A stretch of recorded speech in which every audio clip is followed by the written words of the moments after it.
Saudara-saudari, anak-anak yang dikasihi Tuhan, kisah orang Samaria yang baik hati pernah kita dengar.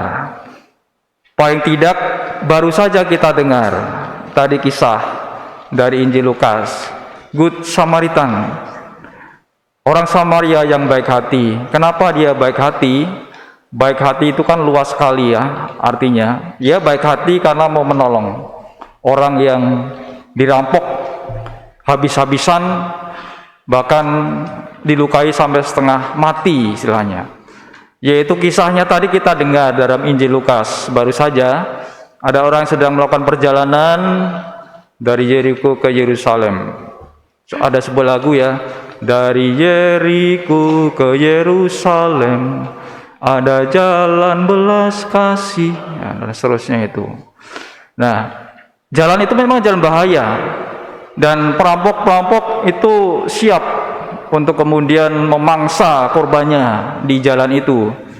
Dan ada orang lewat di situ lalu dirampok, kisahnya tadi habis-habisan, dilukai setengah mati. Ada imam yang lewat di situ tapi hanya melihat, tidak menolong. Ada orang Lewi juga lewat di situ, hanya melihat, tidak menolong. Ya mungkin imam ini punya kepentingan lain, punya keperluan lain sehingga nggak menolong. Juga mungkin orang Lewi ini punya urusan lain juga sehingga nggak sempat untuk menolong.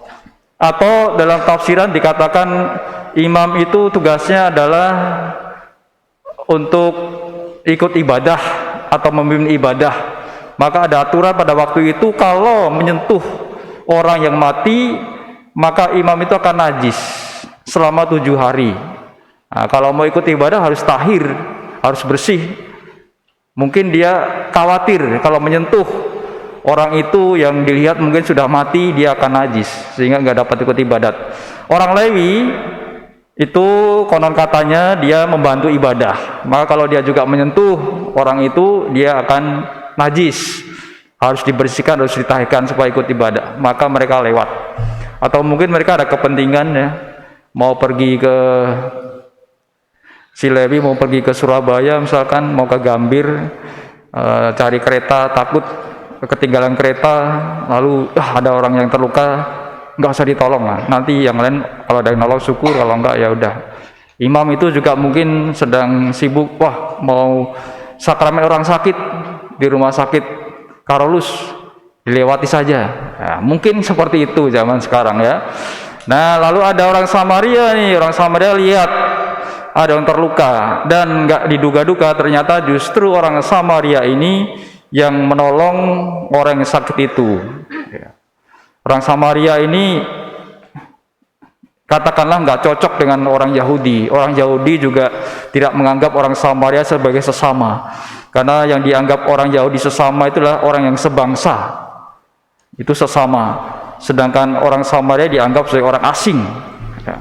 Maka katakanlah orang Yahudi itu benci orang Samaria. Tetapi Yesus menggunakan perumpamaan, justru orang asing, orang Samaria itu yang mau menolong orang yang setengah mati itu. Dia nggak kenal pada orang itu, pasti yang sedang terluka. Orang Samaria nggak kenal. Mungkin orang asing juga, tapi dia tidak memikirkan siapa itu. Dia justru mengorbankan dirinya menolong orang yang sedang terluka itu, merawat lukanya, membasuhnya, menyiraminya dengan tadi ya, anggur atau apa tadi, lalu dinaikkan ke keledai, lalu dibawa untuk diselamatkan. Itu kan sebuah pengorbanan ya, sebuah usaha. Kalau orang Samaria nggak mau nolong, dia mungkin ya sudah lewat saja, seperti imam dan juga orang Lewi tadi, lewat saja, nggak usah tolong. Tapi di sini ada belas kasih dari orang Samaria, dan tidak peduli dia itu siapa, dia itu musuh atau kawan ataupun sahabat ataupun lawan, dia tolong orang yang sakit itu ya, tanpa memikirkan juga status. Pasti tidak berhenti di situ, dibawa dengan keledai, lalu bawalah ke penginapan ya, supaya dirawat di penginapan itu ya. Bahkan penginapan yang bayari juga orang Samaria itu 2 dinar. Katakanlah kalau di sini menginap di Hotel Amaris lah ya, supaya selamat. Dan kalaupun nanti misalkan butuh waktu lagi, orang Samaria itu akan bayar tagihannya, ya. Akan dikasih uang lagi kalau nanti kurang untuk biaya pengobatan lah istilahnya buat yang orang sakit itu. Itulah bentuk pengorbanan dari orang Samaria yang tidak, katakanlah dia tidak pandang bulu, dia rela mengorbankan diri untuk menolong orang yang nggak dia kenal, yang nggak tahu siapa itu, ya, dibalut luka-lukanya supaya sembuh, diantar ke penginapan, dirawat dengan baik. Ya, kalau di sini mungkin dirawat, dibawa ke rumah sakit Pasar Minggu, ya, supaya ya sehat, bayar. Kalau dulu kan nggak ada rumah sakit, nah zaman itu ya mungkin belum ada rumah sakit. Tapi saya pikir-pikir juga istilah rumah sakit itu menjadi gimana ya? Kalau Indonesia kan menyebut rumah sakit, jika kalau orang sudah datang itu wah pasti sakit ini, karena namanya sakit ya, rumah sakit. Mungkin kalau diganti dengan rumah sembuh, ya orang datang itu pasti sembuh situ, sembuh, sehingga lebih pikirnya positif ya. Kalau di luar negeri hospital, istilahnya lebih ke hospital, lebih hospitality, ada istilah, ada keramahan di situ, ramah.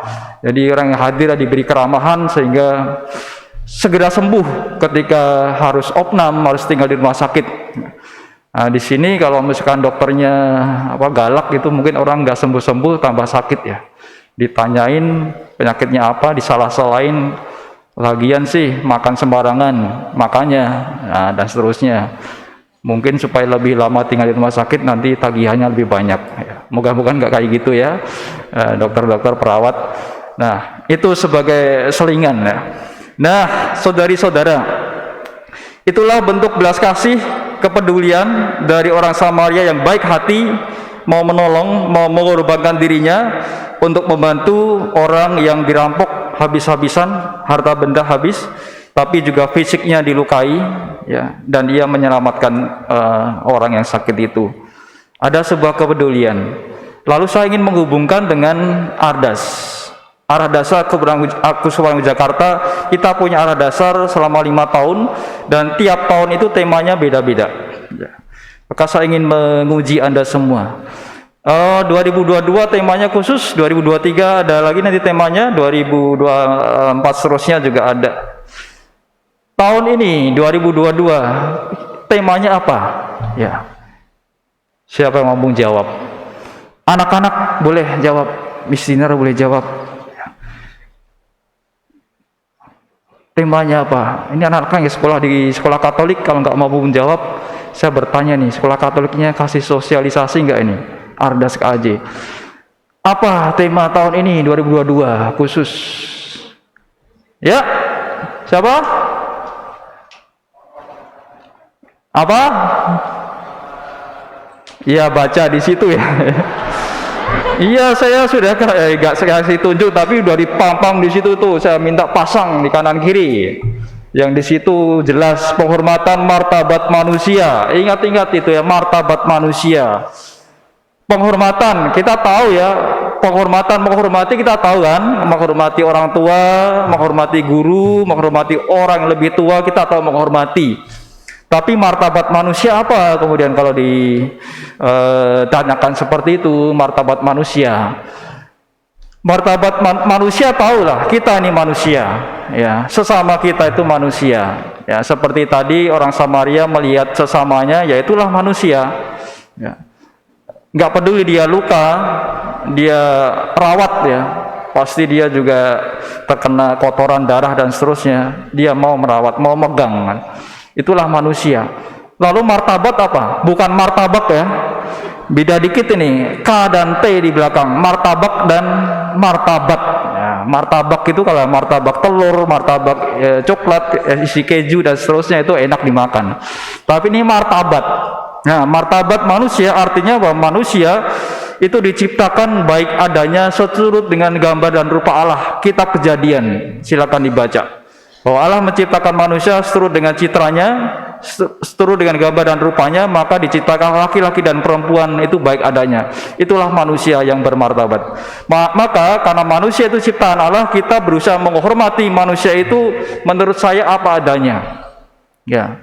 Entah dia laki-laki, perempuan, dia cakep, dia jelek, dia kulit putih, kulit kuning, kulit hitam, rambut lurus, rambut keriting, dan seterusnya, melihat dia sebagai manusia apa adanya.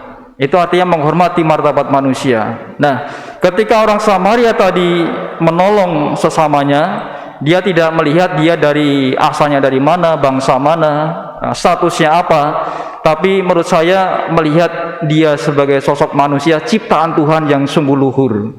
Maka kalau kita sungguh mau melihat yang di hadapan kita manusia itu ciptaan Allah yang sungguh luhur dan sungguh tinggi, moga-moga kita mampu melaksanakan penghormatan martabat manusia itulah.